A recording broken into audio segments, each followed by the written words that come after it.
Hello and welcome to Star Wars Theories. In this episode, we ask what everyone wants to know the answer to.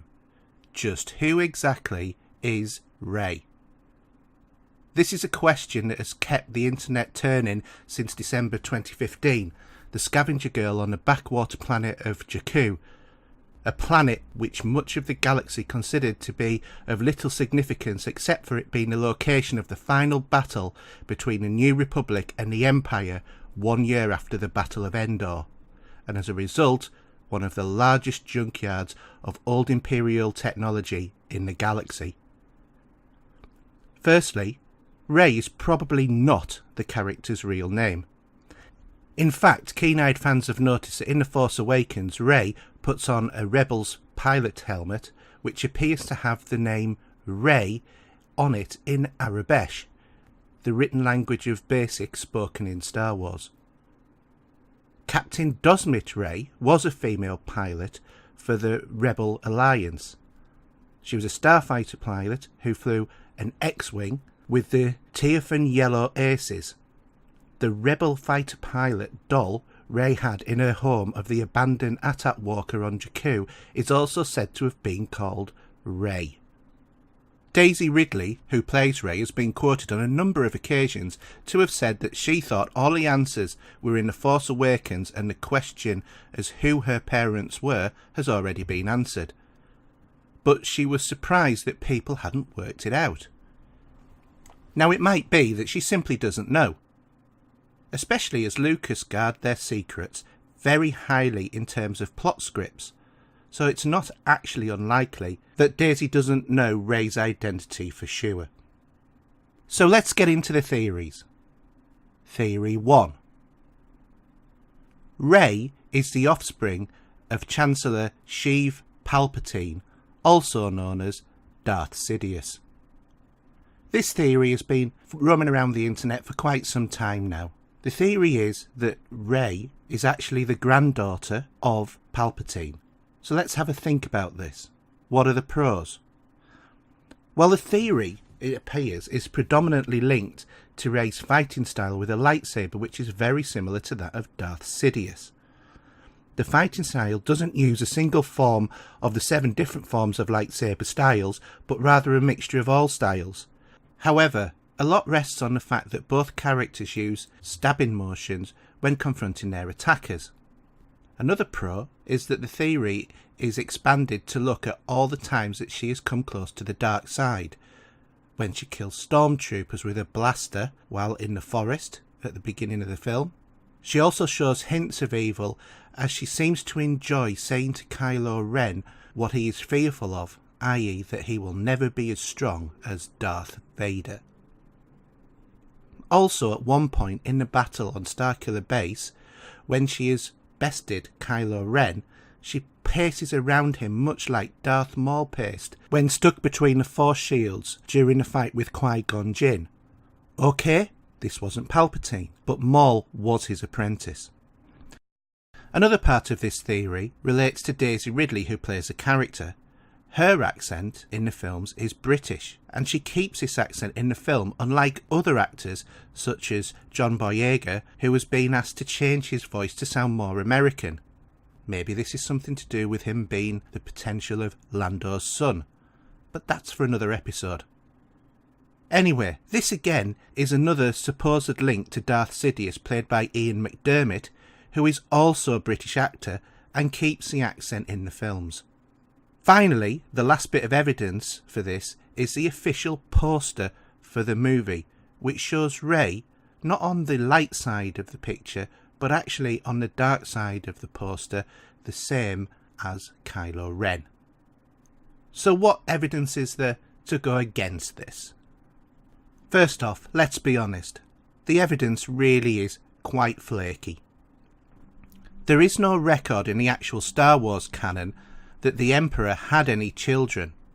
I know what some fans are going to say, but although it was recorded in legends that Sheev Palpatine was the father to Triclops, who was a human mutant slave that had 3 eyes, one being at the back of his head. But that is not official canon. Another issue is one of age. Palpatine clearly cannot be Rey's father. The Emperor died at the Battle of Endor. Rey isn't born until 11 years after the battle took place, which would mean that Rey was either the result of artificial insemination or she could potentially be the granddaughter of Palpatine. Theory 2. Rey is the granddaughter of Obi-Wan Kenobi.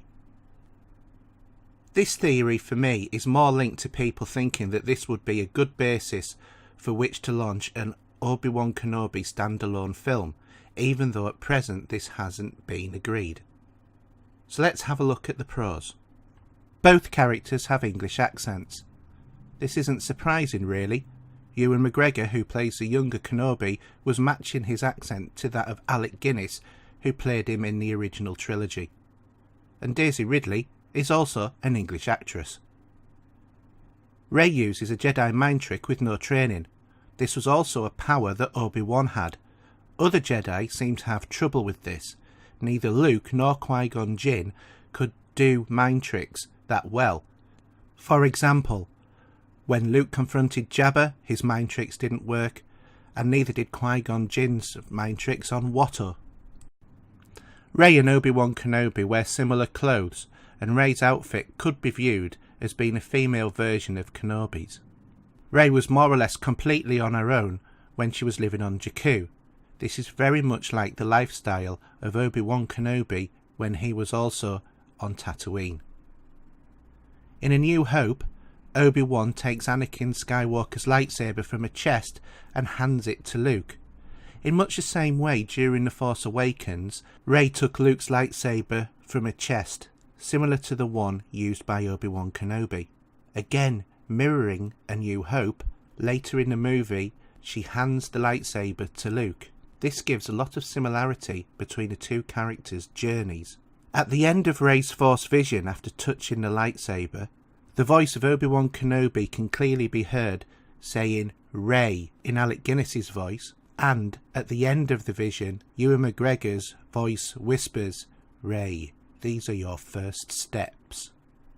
In A New Hope, Ben rescues R2-D2, and in The Force Awakens, Rey rescues BB-8, again linking to the similarity between the movies and the repeating themes from generation to generation.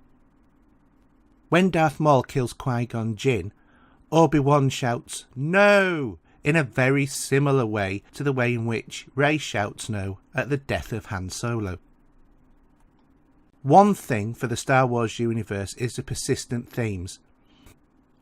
There are a number of similarities between the fighting scenes between Anakin and Obi-Wan and that of Rey and Kylo. They seem to mirror each other in many aspects. Watch the movies again, you'll see what I mean. Also, as a final call out for this theory, Obi-Wan Kenobi has been in love before, in Star Wars The Clone Wars. From that relationship, he may have had a child that we don't know anything about. So what are the negatives? A big counter-argument is that falling in love and having children is not the Jedi way. This is really explained quite a lot in the prequels. But when Obi-Wan is on Tatooine, the Jedi Order is destroyed, and hence all of his limitations on his having a relationship falls away.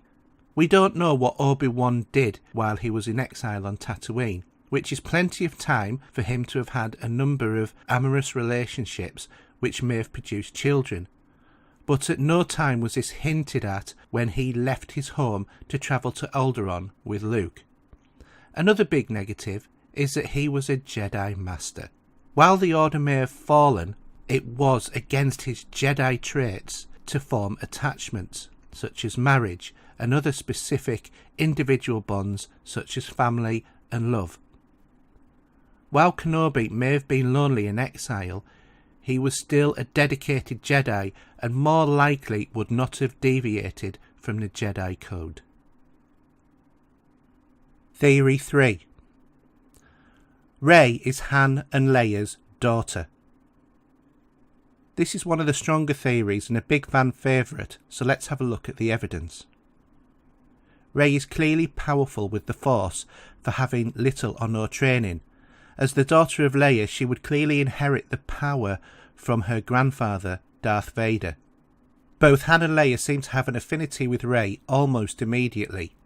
Clearly Han knew who she was, as Maz Kanata asked Han, and the scene quickly jumped from the rest of the conversation. Han clearly feels close to Rey, so much so that after supposedly knowing her for a very limited time, he offers her a job on the Falcon. Rey clearly knows who Han is. She says, "You're Han Solo?" and knows that he was a smuggler. Rey knows of the Falcon, and that it had held the record for the Kessel Run in less than 12 parsecs, although she does actually reference that as 14 parsecs. This is a manoeuvre that put the Falcon perilously close to a cluster of black holes in the Kessel area. It can be theorised that a very young Rey may have remembered stories told by her parents, Han Solo and Leia, about the Falcon, and how fondly Han thought of the beloved ship. It is natural that he would talk to his daughter about the ship and boast about the ship's abilities. Kylo Ren is immediately interested in hearing about the seemingly insignificant girl that helped Finn and BB-8 escape, just like a brother or cousin may take an interest if he thought that that was where they may have been. Kylo Ren makes a comment to Rey and Han Solo, "He's like the father you never had." Was this more a literal reference, saying that she'd been taken away at a young age?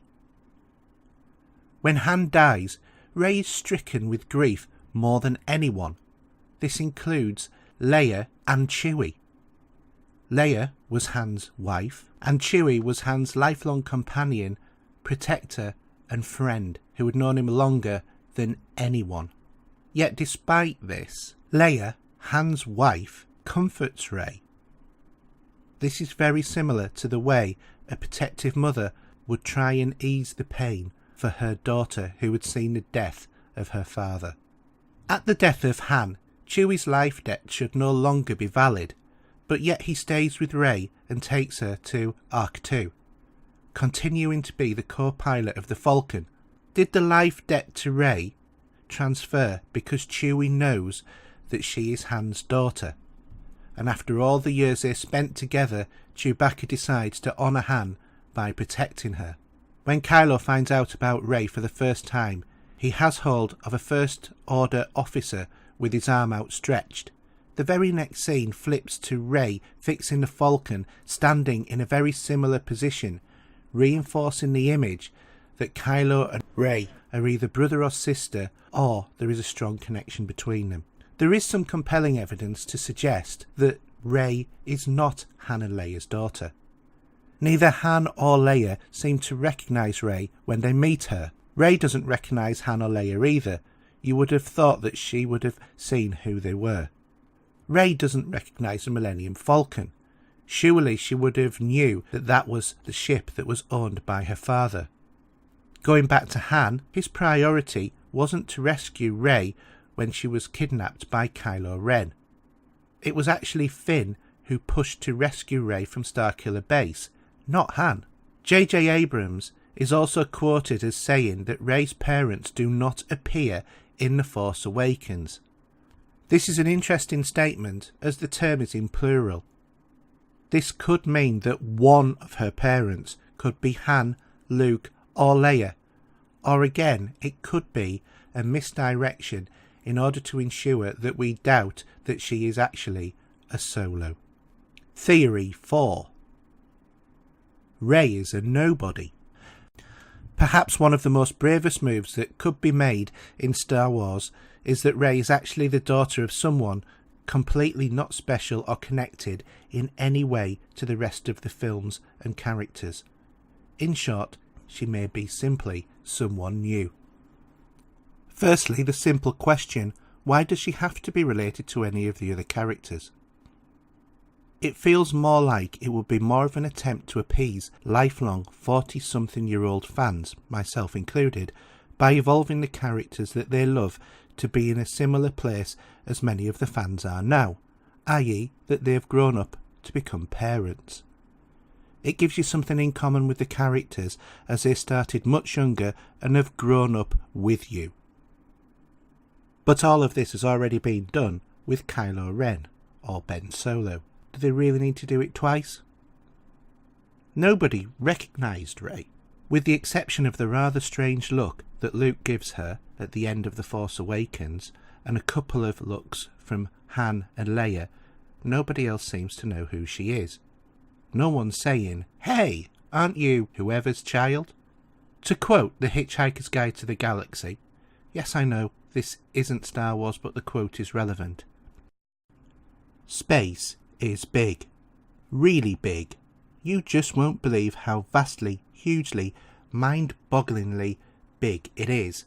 I mean, you may think it's a long way down the road to the chemist, but that's just peanuts to space. In the Star Wars galaxy, there are lots of populated planets with varieties of different races. Surely in all the galaxy the likelihood that the scavenger Rey is related to any of the original main cast must be very, very remote.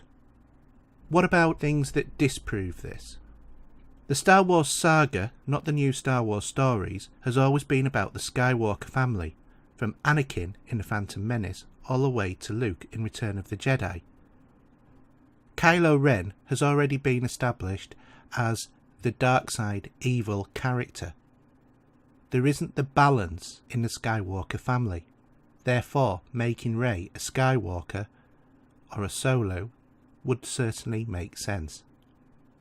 Rey is a heroine of the new Star Wars trilogy. This makes it very likely that she has links and direct lineage to the Skywalkers.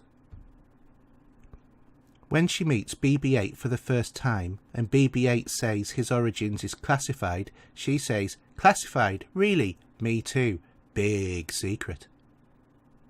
Finally, she's a tremendously strong Force user. Even with no training, she is able to better the injured Kylo Ren in a lightsaber battle, using mind control over the James Bond Daniel Craig Stormtrooper character, and is able to resist and push back against Kylo Ren's mind-reading ability. Theory 5. Rey is Darth Vader. Another theory out there is that Rey is Darth Vader. Not the actual character of Vader and Anakin, but the reincarnation of the spirit of Vader. This theory suggests that the role of the one who will bring balance to the Force is a constant reoccurring character in the Star Wars universe. It could be argued that as either Anakin or Vader, balance was not brought to the Force. The one failed to achieve what was expected of him, so was reincarnated to complete his mission. There are a number of things that go against this theory. Anakin was male, as was Vader. Rey's clearly not. And while the spirit of Anakin may be able to inhabit the body of any sex, it doesn't seem likely. We also know from the end of The Return of the Jedi that Vader was a Force ghost and would go on like this forever. Extending life was a bit of a theme from Revenge of the Sith, with Palpatine stating that Darth Plagueis the Wise sought to save those who he loved from death, and Yoda saying that he had come across the spirit of Qui-Gon Jinn and had training for Obi-Wan Kenobi. Was this one of the ways in which a true Jedi Master, or a Master of the Force, could extend their life by being reincarnated? All of the evidence in this theory is really purely circumstantial and not really very compelling. As such, this is one of my least favourite theories. Theory 6. Rey is a convergence of the Force. This is an alternate version of the Rey is Vader scenario. The history of this is linked to the supposed birth of Anakin Skywalker, which suggests that he had no father and was a convergence of the Force. Some theories suggest that Darth Plagueis the Wise, in his attempt to have mastery over life and death, brought forth the virginal pregnancy of Shmi Skywalker through experimentation, which resulted in the birth of Anakin Skywalker. However, an opposing theme suggests that Darth Plagueis' attempting to gain mastery over the Force, life and death had unforeseen consequences, and as a result the Force converged to create Anakin Skywalker. Yet another theory suggests that the Force periodically recreates the one who will bring balance to the Force at key points in history. If this is the case, Rey may well be the one. But what supports this? Well, Rey is unusually strong with the Force. She's able to resist Kylo Ren's mind probes and reverse it. Her ability to fly the Falcon is far too advanced for a first flight, even if she has spent many hours flying. She can use Force suggestion with very little effort. She's also able to attract Anakin and Luke's lightsaber over Kylo Ren, as well as defeat Kylo Ren, who has much more experience in lightsaber battles. If she had been discovered as a convergence of the Force, anyone who was familiar with Darth Vader's history may well hide Rey from Luke to ensure that he did not find her and train her, in fear of the consequences of Rey ultimately falling to the dark side. We know from the canon of episodes 1 to 3 that the One is a Jedi legend for bringing balance to the Force, and as such this allows for an immaculate conception and the birth of Rey. One of the biggest reports that suggests that this theory may be correct is from the Radio Times, which reported that a few privileged Disney stakeholders and members of the US press have finally had their chance to see Luke Skywalker speak on screen for the first time since 1983. They were treated to a short teaser trailer for Star Wars Episode 8, The Last Jedi. In a shocking revelation, Luke's first 3 words are apparently, "Who are you?" You may remember one of the trailers from The Force Awakens had Maz Kanata asking Rey the same question, to which she replied, "I'm nobody." It's my theory that if this is correct, Luke recognises that there is something significant in Rey due to her immersion in the Force. Maybe he has been receiving Force visions of her. As a Jedi Master, you would expect that he would have foreseen a great deal about Rey. As a final point to this theory, Lawsan Tekka, a member of the Church of the Force, who after the Battle of Endor helped Luke recover Jedi lore and holocrons that the Empire tried to erase, just happened to be living on Jakku, near where Rey was. Was he there worshipping Rey as a convergence of the Force? On the flip side of this argument, to be honest, the evidence behind the theory is surrounded by lesser known legends material which is no longer canon. It's entirely speculative, and any evidence linking to it is pretty much circumstantial. And also, if Lawsan Tekka is there worshipping Rey as the embodiment of the Force, why didn't he try and keep her safe and not let her be exploited in Jakku for all of those years? Theory 7. Rey is Luke's daughter. The fan favourite, and certainly where the film tries to push you, is believing that Luke is Rey's father. But why would we think that? First, both Luke and Rey grew up on desert planets. Both Luke and Rey had a hard life to survive. Okay, Luke grew up with his step-aunt and uncle, whereas Rey appears to have mainly survived on her own. In Rey's Force vision, she does appear to have been left in the custody of Unkar Plutt, played by Simon Pegg. Rey receives a vision when she touches Luke's lightsaber, the same lightsaber that had previously been owned by Anakin Skywalker. This was lost on Bespin when Luke and Vader fought for the first time. A number of characters are featured in the vision, but Kylo and Luke are quite prominent. Is this link showing that they are actually blood relatives? Rey seems to quickly adopt Force abilities much like Luke did, going from farm boy to Jedi in only a few years, even with intensive training from a Jedi Master. But should that be expected from the child and grandchild of Anakin Skywalker, who had the highest concentration of midi-chlorians, had to mention them, than any other Jedi. Both Han and Leia clearly had an affinity with Rey almost immediately. It seems apparent that Han knew who Rey was. Maz Kanata asked Han, and the scene quickly jumped from the rest of the conversation. Another link is that Luke was able to do mind control tricks. It didn't work for him with Jabba, but it certainly worked with him with his servant, Bib Fortuna. Rey also had this power. One of the most overlooked pieces of evidence to support this comes from the Force Awakens trailer, where Luke says, "The Force is strong in my family. My father had it. I have it. My sister has it. You have that power too." Now it could be that Luke is talking to Kylo Ren, or more appropriately, Ben Solo, when he was Luke's apprentice, but it's heavily hinted that Luke may be talking to Rey, either as her uncle or father. Another piece of evidence to support this theory, again, is that Lor San Tekka, a member of the Church of the Force, who after the Battle of Endor helped Luke recover secret Jedi lore that the Empire had tried to erase, just happened to live on Jakku, near Rey. Oh yes, and with a map to Luke Skywalker, otherwise known as Dad.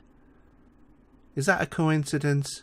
Or maybe it was a plant by Luke to say to Lor San Tekka to keep an eye on her, and when the time is right, find her and send her to me. When Kylo Ren finds out about Rey for the first time, he has hold of a First Order officer with his arm outstretched. The very next scene flips to Rey fixing the Falcon, standing in a very similar position, reinforcing the image that Rey and Kylo are actually cousins. There are things that disprove this argument as well. Let's face it, this is probably the most predictable reveal ever and a bit of a washout. However, Star Wars has always been about the Skywalkers. J.J. Abrams is quoted as saying that Rey's parents do not appear in The Force Awakens. This is an interesting statement, as he refers to Rey's parents, which means that Luke could be the father of Rey as her parent. It could be a deliberate ploy by J.J. Abrams to misdirect in order to ensure that we would doubt Rey's heritage. One of the biggest reports that suggests that this theory is incorrect now comes from the Radio Times, which reported that a privileged few Disney stakeholders and members of the US press have finally had their chance to see what Luke Skywalker says on screen for the first time since 1983.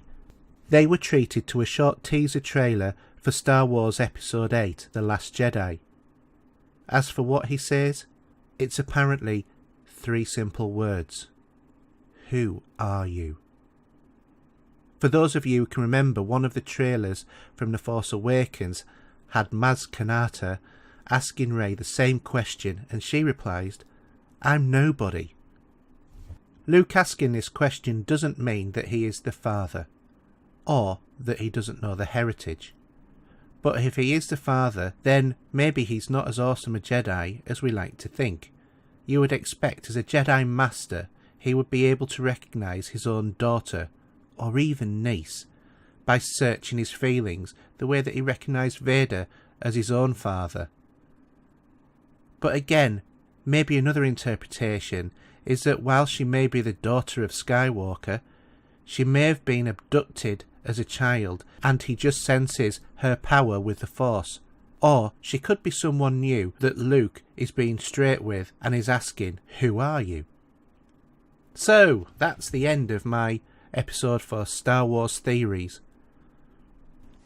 Over time I've swayed between a number of these theories. For me, right now, the explanation of Rey being a convergence of the Force is certainly becoming the most compelling given the circumstances, and as a result of the private screening of Luke's first words, I find it hard to believe that he would not instantly know his own daughter or niece, which are the 2 strongest theories out of all of the others.